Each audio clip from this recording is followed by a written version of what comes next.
Good morning बच्चों, मैं हूं अमित तिवारी और आप देख रहे हैं अपना YouTube channel focus on physics. बच्चों, आज हम लोग क्लास 11th के फिजिक्स को स्टडी करेंगे। अभी हम लोग चैप्टर 2 पढ़ रहे हैं, यूनिट एंड मेजरमेंट। तो बच्चों, यूनिट एंड मेजरमेंट में हमने यूनिट के बारे में पहले स्टडी कर लिया है, डायमेंशनल फार्मूला के बारे में भी स्टडी कर लिया है। आज हम लोग प्रिंसिपल ऑफ होमोजेनिटी पढ़ेंगे और उससे रिलेटेड कुछ न्यूमेरिकल पढ़ेंगे। उससे पहले बच्चों, मैंने इसके पहले वाले वीडियो में, पहले वाले लेक्चर में एक क्वेश्चन दिया था, पहले उसको सॉर्ट आउट कर लेते हैं, फिर आगे बढ़ते हैं हम लोग। चलिए स्टार्ट करते हैं हम लोग। क्वेश्चन था इसके पहले में कि if the density of mercury is 13.6 gram per cm cube in CGS system, calculate its value in SI system। ठीक है, तो जैसा कि मैंने इसके पहले एक फॉर्मूला पढ़ाया था कि N2 is equal to N1 into M1 by M2 to the power A, L1 by L2 to the power B and T1 by T2 to the power C। तो पहले देख लेते हैं कि क्या क्या दिया हुआ है और कैलकुलेट क्या क्या करना है। देखिए, दो सिस्टम है, एक हमारे पास है CGS सिस्टम और दूसरा है कौन सा, SI सिस्टम। दो सिस्टम है हमारे पास। CGS में कितना दिया है, 13.6 ग्राम पर सीएम क्यूब दिया हुआ है। हम लोग N1 को मान लेते हैं 13.6, ठीक है। ग्राम क्या है, मास है, तो M1 को मान लेते हैं 1 ग्राम, ठीक है। और सेंटीमीटर क्या है, लेंथ है, तो सेंटीमीटर यानी कि लेंथ L1 को मान लेते हैं हम कितना, 1 सेंटीमीटर। अब देखिए, ग्राम को केजी में अगर चेंज करें तो 10 टू द पावर -3 केजी होता है। सीएम को मीटर में चेंज करें तो 10 का पावर -2 मीटर होता है। 1 सेंटीमीटर इसका to 10 to the power -2 metre होता है। किसमें कन्वर्ट करना है हमको, एसआई सिस्टम में। किसमें कन्वर्ट करना है, एसआई सिस्टम में। तो एसआई सिस्टम में हमको निकालना क्या है, N2 निकालना है कि N2 का वैल्यू कितना है। M2 को केजी में कन्वर्ट करना है, यानी कि मास जो है उसको केजी में कन्वर्ट करना है, और लेंथ को किसमें, सेंटीमीटर, और लेंथ को किसमें कन्वर्ट करना है, मीटर। तो देखिए, हमको निकालना क्या है, N2 निकालना है। तो फॉर्मूला से N2 is equal to N1। N1 कितना है, तो 13.6 इंटू M1 कितना है, M1 1 ग्राम है, तो 1 ग्राम, और M2 कितना केजी है, तो यहां पर 1 केजी लिख देंगे, ठीक है। A है, तो यहां पर देखिए ग्राम सीएम क्यूब, तो ग्राम क्या है, मास है, इसका पावर कितना है, 1 है, तो A के बदले में हम 1 लिख देंगे, इनटू L1 लेंथ 1 कितना है, 1 सीएम, और बाई लेंथ 2 कितना है, यहां पर लेंथ 2 मान लीजिए, ये किसमें है, मीटर में है, यानी कि लेंथ 2 कितना है, 1 मीटर है, तो लेंथ 2 1 मीटर में। अब देखिए यहां कितना है, सेंटीमीटर के पावर कितना है, -3 है ना, सेंटीमीटर का पावर कितना है, -3 है, तो यहां B के बदले में कितना लिख देंगे हम, -3 लिख देंगे। क्योंकि इसमें टाइम नहीं है तो टाइम को हटा दीजिए। अब चेंज करते हैं, कन्वर्ट करते हैं। 1 ग्राम को किस में कन्वर्ट करना है, एसआई सिस्टम यानी कि केजी में। तो 1 ग्राम इज इक्वल टू कितना केजी, तो 10 टू द पावर -3 केजी, और बाई केजी को रहने दीजिए केजी में, टू द पावर कितना है, 1, फिर इनटू 1 सीएम, तो 1 सीएम इज इक्वल टू कितना metre, 10 to the power -2 metre, और बाई कितना है, 1 मीटर। इसके पहले वाले क्लास में मैंने काफी अच्छे से इसको बताया था, तो अगर नहीं समझ में आ रहा हो तो इसके पहले वाला वीडियो देख ले, इसके पहले वाला क्लास देख ले, समझ में आ जाएगा। B कितना है, सेंटीमीटर का पावर कितना है, -3, तो -3 रख दिए।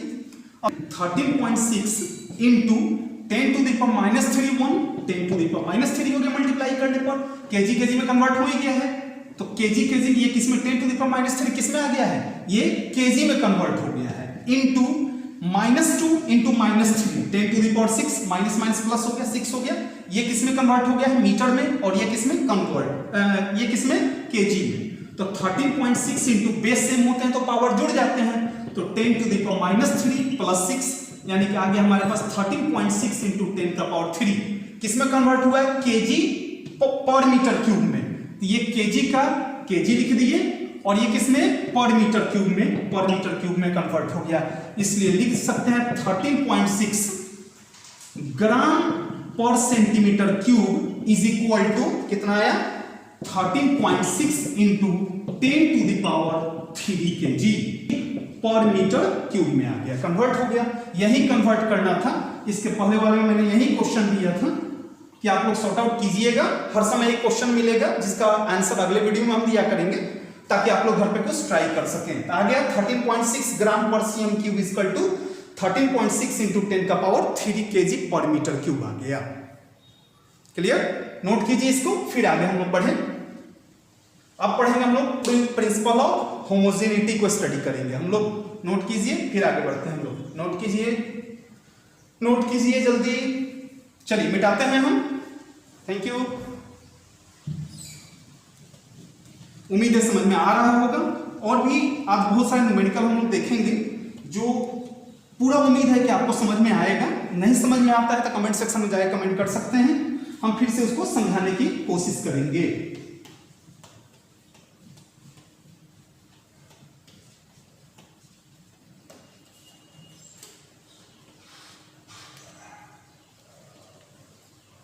अब पढ़ते हैं हम लोग, अब नेक्स्ट पढ़ते हैं हम लोग प्रिंसिपल ऑफ होमोजेनिटी। देखते हैं बच्चों हम लोग प्रिंसिपल ऑफ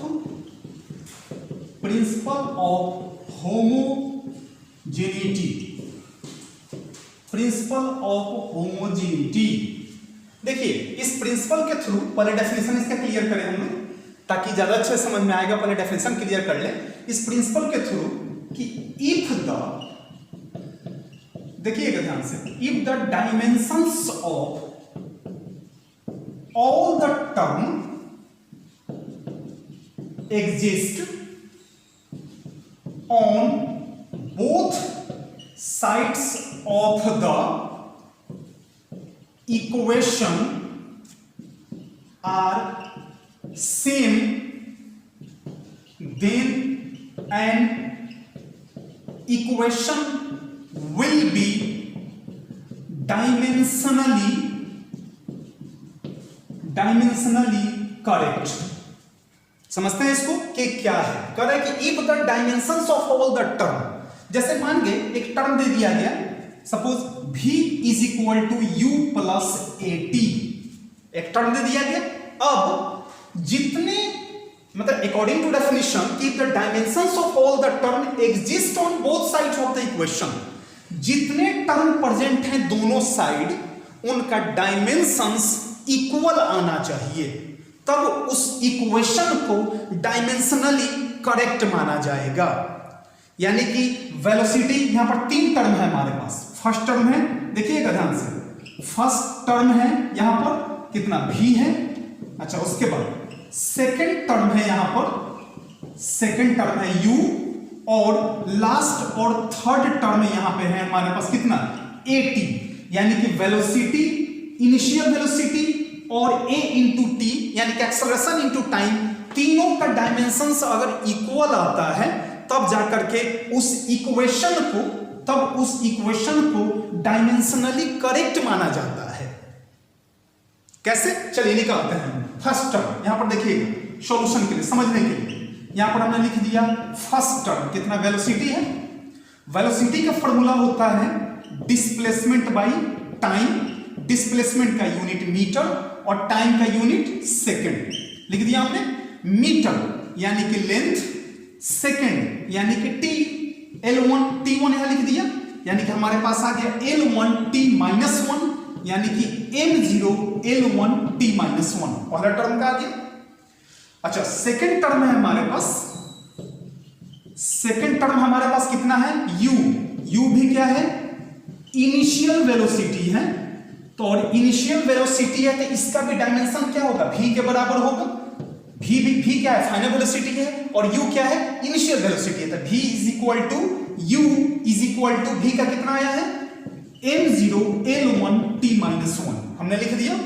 चलिए लास्ट टर्म यानी कि थर्ड टर्म कितना है, at एक्सेलरेशन का यूनिट लिखते हैं मीटर पर सेकंड स्क्वायर इनटू कितना टाइम है, तो टाइम का यूनिट सेकंड, 1 सेकंड से 1 सेकंड कैंसिल, हमारे पास बच गया मीटर पर सेकंड, मीटर यानी कि लेंथ, सेकंड यानी कि टाइम, इसका भी आ गया हमारे पास कितना, m0 l1 t-1। देखिए तीनों केस में यहां v का m0 l1 t-1, यहां u का भी m0 l1 t-1, और यहां एक्सेलरेशन, ये एक्सेलरेशन इनटू टाइम का भी यानी कि थर्ड टर्म का भी m0 l1 t-1 आ गया। तो इस इक्वेशन में जितने टर्म प्रेजेंट हैं, अगर तीनों के डायमेंशंस इक्वल आ जाते हैं तो इस इक्वेशन को डायमेंशनली करेक्ट माना जाता है कि हाँ इसका डायमेंशन के थ्रू ये सही है। कुछ समझ में आया? एक और एग्जांपल देखते हैं और समझने की कोशिश करते हैं एक और एग्जांपल के थ्रू। देखिए मिटाते हैं इसको, सेकंड एग्जांपल देखिएगा।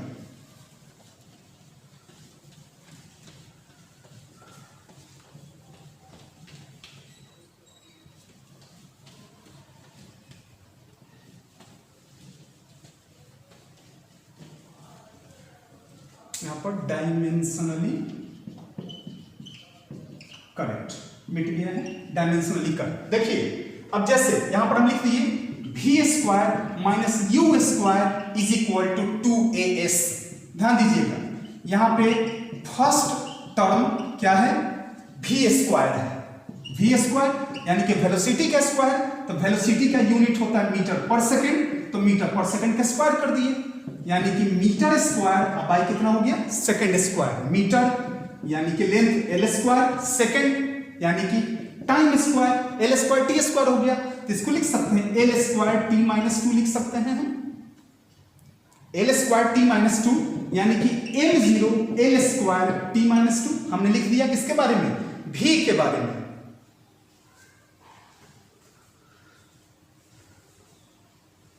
अब u के बारे में देखिए, माइनस प्लस हटाइए, माइनस प्लस से कोई रिलेशन नहीं है। सेकंड टर्म u स्क्वायर, तो u क्या है, वेलोसिटी है, कौन सा, इनिशियल वेलोसिटी है, तो इसका भी डायमेंशन v स्क्वायर के इक्वल होगा। तो v स्क्वायर कितना आया है, m0 l2 t-2। अब लास्ट टर्म 2as यानी कि थर्ड टर्म हमारे पास है कितना, 2as। तो 2 का तो कोई डायमेंशन होता नहीं है, 2 न्यूमेरिकल वैल्यू है और न्यूमेरिकल वैल्यू डायमेंशन लेस होते हैं। तो बच गया a इंटू s, एक्सेलरेशन यानी कि मीटर पर सेकंड स्क्वायर, और इनटू s क्या है यहां पर, डिस्प्लेसमेंट है, तो डिस्प्लेसमेंट का यूनिट मीटर, या डिस्टेंस है तो मीटर, तो मीटर मीटर कितना हो गया, metre square by second square, metre यानी कि l स्क्वायर, सेकंड स्क्वायर यानी कि t स्क्वायर, इसका भी हमारे पास कितना आ गया, l स्क्वायर t-2, और यहां पर आप 0 दे दीजिए। अब तीनों कंडीशन आप देखिए, m0 l स्क्वायर t-2, यहां पर भी m0 l स्क्वायर t-2, और यहां पर भी m0 l स्क्वायर t-2। तीनों कंडीशन में हमारा, तीनों कंडीशन में 1 2 3 कंडीशंस हैं, तीनों कंडीशंस में हमारे डायमेंशंस क्या है, इक्वल है। जितना इसमें v स्क्वायर का डायमेंशन आया उतना ही u स्क्वायर का भी डायमेंशन आया, और उतना ही 2as का भी डायमेंशन आया, यानी कि तीनों कंडीशन में डायमेंशंस क्या है, इक्वल हैं। तो ये प्रिंसिपल ऑफ होमोजेनिटी इसी को कहते हैं कि according to principle of homogeneity, if the dimensions of all the term exist on both sides of the equation are same, किसी भी इक्वेशन में प्रेजेंट जितने टर्म हैं उनके डायमेंशंस अगर इक्वल होते हैं तो उस इक्वेशन को डायमेंशनली करेक्ट माना जाता है। एक और एग्जांपल देख ले, चलिए एक और एग्जांपल देखते हैं, हम लोग मिटाते हैं इसको, थर्ड एग्जांपल देखते हैं, उसके बाद आपको कुछ बनाने के लिए क्वेश्चन देंगे और फिर आगे हम लोग बढ़ेंगे। आज काफी छोटा टॉपिक है, आज जल्दी खत्म हो जाएगा। इसके बाद हम लोग एरर स्टार्ट करेंगे, एक्यूरेसी स्टार्ट करेंगे, उसमें भी काफी मजा आने वाला है, वो भी काफी अच्छा टॉपिक है, उसमें भी हम लोग अच्छा स्टडी करेंगे। अब देखिए third equation, s is equal to ut plus half at square. ठीक है ना। तब कितने टर्म है, 1 2 3 टर्म है। तो यहां पर फर्स्ट टर्म क्या है, एस है। एस यानी कि डिस्टेंस, और डिस्टेंस का यूनिट मीटर, मीटर लिख दिए। मीटर क्या है, लेंथ है। तो यहां पर लिख सकते हैं m0 l1 t0, इसका डायमेंशन आ गया। सेकंड में कितना है, इसका सेकंड टर्म कितना है, सेकंड टर्म है कितना, ut, u into T, u यानी कि वेलोसिटी यानी कि मीटर पर सेकंड, और इंटू t यानी कि सेकंड। सेकंड से सेकंड कैंसिल, क्या बच गया हमारे पास, मीटर। मीटर क्या है, एक लेंथ है, और लेंथ का डायमेंशन l होता है, l1 लिख दिया हमने, यानी कि m0 l1 t0 आ गया यहां पर भी। और थर्ड और लास्ट टर्म यहां पर है, थर्ड टर्म है s, यहां कितना थर्ड टर्म है, 1/2 at²। तो 1/2 तो न्यूमेरिकल वैल्यू है, तो उसका कोई डायमेंशन होगा नहीं, बच गया हमारे पास at²। तो एक्सेलरेशन यानी कि मीटर पर second square into time square. तो टाइम क्या होता है, सेकंड, और सेकंड का स्क्वायर यहां पर हो गया सेकंड स्क्वायर, इससे ये कैंसिल, बच गया मीटर। मीटर यानी कि लेंथ, और इसको लिख सकते हैं m0 l1 t0। तीनों कंडीशन में देखिए, यहां पर m0 l1 t0, यहां पर भी m0 l1 t0, और यहां पर भी l1 m0 l1 equal to मतलब length equal to m0 l1 t0। तीनों कंडीशन में क्या आया, तीनों कंडीशन में डायमेंशन इक्वल आए। तो यही प्रिंसिपल ऑफ होमोजेनिटी था कि किसी भी इक्वेशन में जितने टर्म अगर प्रेजेंट हैं उनके डायमेंशंस अगर इक्वल हैं तो उस इक्वेशन को डायमेंशनली करेक्ट माना जाएगा, सही माना जाएगा। समझ में आया है ना। अजीब, इसमें कुछ अजीब तरीका से इसको सॉर्ट आउट किया गया है, लेकिन काफी आसान है, काफी अच्छे समझ में आ गया होगा। अगर बच्चों समझ में आ गया होगा तो हम आगे वाला टॉपिक देखें, आगे वाला टर्म देखते हैं हम लोग, नोट कीजिए तब तक, मिटाएं इसे।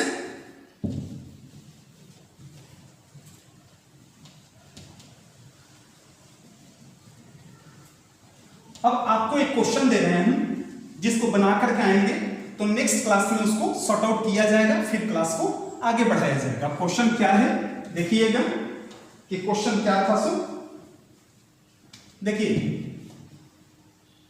Test that given equation is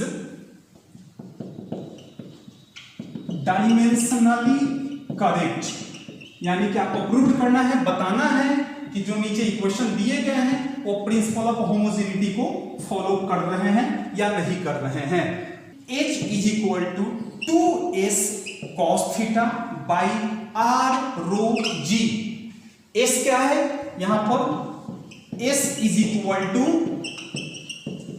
surface tension, जिसका फॉर्मूला होता है force by length. cos theta trigonometry identities के हैं, एंगल। यहां पर डेंसिटी है, उसका यूनिट आप रख देंगे। यहां पर g क्या है, ग्रेविटी है। ग्रेविटी क्या है, एक्सेलरेशन है, उसका यूनिट रख करके तब सॉर्ट आउट करेंगे। तो आप देखेंगे हाइट यानी कि इसका यूनिट क्या होगा, मीटर, और डायमेंशन क्या हो गया, l1, यानी कि m0 l1 t0 के बराबर ये आ रहा है या नहीं आ रहा है, वो आपको सॉर्ट आउट करना है। LHS तो मैंने सॉर्ट आउट कर दिया, RHS में आप सॉर्ट आउट करेंगे वैल्यू पुट करके कि सबका डायमेंशन, ठीक है ना, इस LHS के डायमेंशंस के इक्वल आ रहा है या नहीं, यानी कि आप प्रिंसिपल ऑफ होमोजेनिटी वर्क कर रहे हैं या नहीं, या फिर ये डायमेंशनली करेक्ट है या नहीं है। ठीक है, चलिए मिटाएं इसको। ये क्वेश्चन था आप लोगों के लिए, बना करके लाएंगे, फिर हम लोग आगे क्लास में इसको डील करेंगे। चलिए आगे पढ़ते हैं हम लोग। लिमिटेशंस ऑफ डायमेंशनल फार्मूला हम लोग अभी पढ़ेंगे। लिमिटेशंस ऑफ डायमेंशनल फार्मूला क्या था, देखिए देखते हैं हम लोग। लिमिटेशंस ऑफ डायमेंशनल एनालिसिस, यानी कि डायमेंशनल एनालिसिस जो हमने किया है, जो डायमेंशनल फार्मूला कैलकुलेट किया है, डायमेंशंस फाइंड आउट किया है, उसका लिमिटेशंस, ड्रॉबैक, लिमिटेशंस कहिए या ड्रॉबैक कहिए, दोनों चलेगा। देखिए ये क्या था, देखिए it doesn't give any information about dimension less quantity, यानी कि जिस क्वांटिटी के पास डायमेंशंस नहीं होते हैं उसके बारे में डायमेंशनल एनालिसिस कुछ भी हेल्प नहीं करता है, कोई भी इंफॉर्मेशन प्रोवाइड हमको नहीं करता है। किसी भी टाइप का डायमेंशन, किसी भी टाइप का क्वांटिटी हो जिसका डायमेंशंस नहीं हो, इसके पहले मैंने पढ़ाया था कि कुछ ऐसे क्वांटिटी हैं जो डायमेंशंस लेस होते हैं, जैसे कि ट्रिगोनोमेट्री आइडेंटिटीज हो गए, और sine theta equal to perpendicular by hypotenuse, perpendicular यानी कि लेंथ और हाइपोटेनस यानी कि लेंथ कैंसिल हो गया, और ये क्या हो गया, डायमेंशन लेस क्वांटिटी हो गया। तो डायमेंशन इसका निकल ही नहीं पाया, यानी कि इस sine theta, cos theta, tan theta या कुछ ऐसे क्वांटिटी हैं जो डायमेंशन लेस है, जिनके कोई डायमेंशंस नहीं है, तो ये डायमेंशनल एनालिसिस करने पर उसके बारे में कोई भी इंफॉर्मेशन सामने नहीं आता है। चलिए सेकंड नंबर देखिए, it fails in the sum और डिफरेंस ऑफ टू और more than two physical quantity.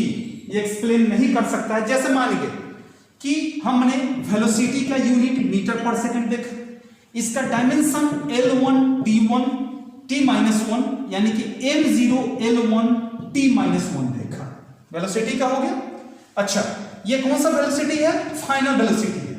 अगर हम इनिशियल वेलोसिटी का निकालें तो भी उसके बारे में सेम इंफॉर्मेशन प्रोवाइड करेगा, यानी कि वेलोसिटी कोई भी हो उसके बारे में सेम इंफॉर्मेशन प्रोवाइड करेगा। फॉर एग्जांपल दूसरा, एक्सेलरेशन और रिटार्डेशन, एक्सेलरेशन और रिटार्डेशन दोनों के बारे में सेम चीज बताएगा, सेम डायमेंशनल फार्मूला दोनों के होंगे। ये एक्सेलरेशन पॉजिटिव होगा और रिटार्डेशन क्या होगा, निगेटिव होगा, तो दोनों का सेम डायमेंशनल फार्मूला बताएगा। अब अगर हम equal to u plus at का, तो वेलोसिटी यानी कि मीटर पर सेकंड, इसका डायमेंशन निकालें तो L1 by T1 यानी कि M0 L1 T-1 आ गया। इसका निकालेंगे तो सेम आएगा M0 L1 T-1, इसका निकालेंगे तो भी सेम आएगा M0 L1 T-1। जस्ट हमने अभी जस्ट इसके पर निकाल करके देखा है, तो इसका U का M कितना है, M0 L1 T-1 और at का कितना हो जाएगा, M0 L1 T-1। अब दोनों को अगर जोड़ते हैं तो आप ये मत सोचना कि M0 और M0 2M0, L1 L1 2L1 और T-1 T-1 2T-1, ऐसा नहीं हो सकता है, ठीक है ना। ये डायरेक्ट एक ही चीज सामने लाएगा, क्या लाएगा, M0 L1 T-1, यानी कि दो डायमेंशनल फॉर्मूला को ना ही हम जोड़ सकते हैं, मतलब दो क्वांटिटी का अगर डायमेंशनल एनालिसिस कर दें अलग अलग, तो दोनों को ना हम जोड़ सकते हैं और ना ही दोनों का डिफरेंस निकाल सकते हैं। तो यहां पर जाकर के भी इनका थ्योरी क्या हो जा रहा है, गलत साबित हो जा रहा है। पहला कहां साबित हुआ कि doesn't give any information about dimension less quantity, dimension less quantity के बारे में कुछ नहीं बता पाता है। और दूसरा कि it fails in the sum और डिफरेंस ऑफ टू और more than two physical quantity, दो या दो से अधिक फिजिकल क्वांटिटी को जोड़ने या घटाने पर इनका जो थ्योरी था, घटाने पर ये डायमेंशनल एनालिसिस जो होते हैं वर्क नहीं करते हैं, घटाने पर डायमेंशनल एनालिसिस वर्क नहीं करते हैं, जिसका मैंने प्रूफ दे दिया। यहां v का भी डायमेंशंस कितना आया है, M0 L1 T-1 और u प्लस at दोनों को एक साथ करने पर भी कितना आया है, M0 L1 T-1। फिर दोनों में क्या अंतर आ गया, दोनों का डायमेंशनल एनालिसिस तो सेम आया, इसलिए प्लस और माइनस करते समय ये वैल्यूएबल नहीं होते हैं, ये फेल हो जाते हैं। डायमेंशनल एनालिसिस क्या हो जाता है, फेल हो जाता है। ठीक है, नोट कीजिए इसको। थर्ड नंबर देखिए इसको, इट फेल्स इन, कहां कहां फेल होता है, फेल्स इन ट्रिगोनोमेट्री में, लॉगरिदम एंड एक्सपोनेंशियल फॉर्म में। एक्सपो एंड एक्सपोनेंशियल फॉर्म में ये काम नहीं करता, यानी कि ट्रिगो के साथ फिर लॉगरिदम के साथ लॉग का डायमेंशनल फार्मूला नहीं होता है, लॉगरिदम का डायमेंशनल फार्मूला और एक्सपोनेंशियल फॉर्म में भी इसका हम लोग डायमेंशंस कैलकुलेट नहीं कर सकते हैं। ये तीन थे, क्या था ये तीनों लिमिटेशन ऑफ डायमेंशनल एनालिसिस था, जिसको मैंने बता दिया। उम्मीद है आपको समझ में आया होगा। चलिए आगे पढ़ें, हम लोग आगे बढ़े। Thank you. मिटाएं इसको, मिटाएं। नेक्स्ट हम लोग पढ़ते हैं लिमिटेशंस तो हो गया, अब थोड़ा पढ़ लेते हैं इसका एप्लीकेशन, डायमेंशनल एनालिसिस का एप्लीकेशन, यूज कहां कहां होता है। एप्लीकेशन ऑफ, यहां पर पढ़ेंगे हम लोग application of dimensional analysis, application of dimensional analysis. देखते हैं एप्लीकेशन ऑफ डायमेंशनल एनालिसिस का फर्स्ट नंबर पहले हो चुका है, एक सिस्टम से दूसरे सिस्टम में कन्वर्ट करने के लिए, यानी कि लिख सकते हैं to convert a physical quantity, to convert a physical quantity into one system to another system, एक सिस्टम से दूसरे सिस्टम में कन्वर्ट करने के लिए। पता है सीजीएस से एसआई में कन्वर्ट करने के लिए हम यूज करते थे, एसआई से सीजीएस में कन्वर्ट करने के लिए हम यूज करेंगे। ऐसे भी एक सिस्टम से दूसरे सिस्टम में कन्वर्ट करने के लिए हम लोग किसका यूज करते हैं, डायमेंशनल एनालिसिस का यूज करते हैं। Second number, to derive relationship between various physical quantity,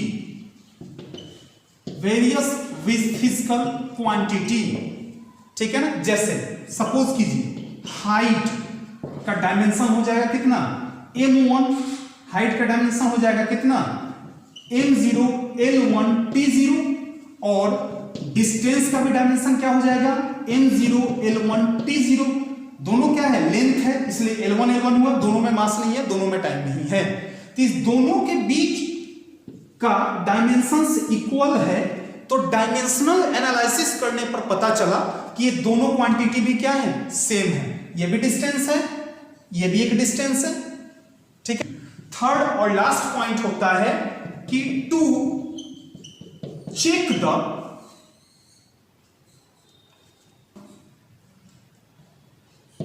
correctness, to check the correctness of physical quantity, to check the correctness of physical quantity, physical quantity के correctness को check करने के लिए। जैसे अगर कोई क्वेश्चन दे दे कि चेक कीजिए कि फोर्स का m1 l1 t-2 होता है, करेक्टनेस चेक कीजिए, तो आप क्या करेंगे, फोर्स का डायमेंशनल फार्मूला निकालेंगे, यानी कि force is equal to mass into acceleration, mass का केजी, एक्सेलरेशन का मीटर पर सेकंड स्क्वायर, केजी का कैपिटल M, मीटर का कैपिटल L, सेकंड स्क्वायर का t-2 हो जाएगा, यानी कि आ गया m1 l1 t-2। यहां पर आ गया m1 l1 t-2, यानी कि करेक्टनेस चेक हो गया कि ये जो फोर्स है और ये जो डायमेंशनल फार्मूला लिखे हुए हैं दोनों एक दूसरे के लिए है, दोनों एक दूसरे के करेक्टनेस को बता रहा है कि फोर्स का डायमेंशनल फार्मूला इतना होता है और ये जो डायमेंशनल फार्मूला है वो किसका है, फोर्स का है। कौन सा फिजिकल क्वांटिटी का है, फोर्स का है। तो करेक्टनेस को भी चेक करने के लिए भी हम लोग क्या करते हैं, डायमेंशनल एनालिसिस करते हैं कि सही है कि नहीं है। जैसे कि अभी जस्ट इसके पहले, अब जैसे कि E is equal to mc square हमने लिख दिया एक formula, E is equal to mc square.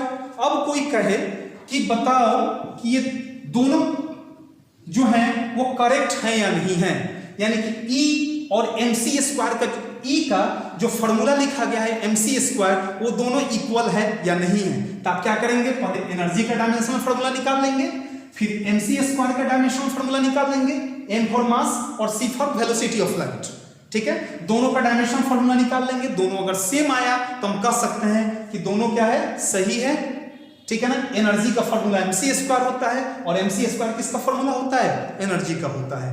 तो ये 3 यूजेज हैं इसके, 3 इसका एप्लीकेशन है, एक सिस्टम से दूसरे सिस्टम में कन्वर्ट करने के लिए, डिफरेंट और वेरियस फिजिकल क्वांटिटी के बीच में रिलेशन फाइंड आउट करने के लिए, और थर्ड और लास्ट कि किसी भी फिजिकल क्वांटिटी के करेक्टनेस को चेक करने के लिए।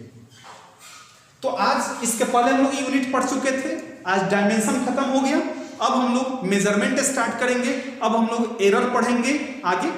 नेक्स्ट क्लास में हम लोग एरर स्टार्ट करेंगे, 2-3 और क्लासेज लगेंगे, उसके बाद से आपका ये चैप्टर खत्म हो जाएगा, सेकंड चैप्टर खत्म हो जाएगा। सबसे लास्ट में हम लोग कुछ क्वेश्चन आंसर करेंगे, कुछ न्यूमेरिकल देखेंगे, आपके टेक्स्ट बुक का क्वेश्चन आंसर देखेंगे, टेक्स्ट बुक का न्यूमेरिकल देखेंगे, फिर कंपटीशन व्यू से जो क्वेश्चंस पूछे जाते हैं उसका सॉल्यूशन देखेंगे, और फिर हम लोग थर्ड चैप्टर की तरफ बढ़ेंगे। तो आज के लिए रहने देते हैं, ठीक है, फिर मिलते हैं, तब तक खुश रहिए, सुरक्षित रहिए, स्वस्थ रहिए। थैंक यू, बाय बाबू, थैंक यू।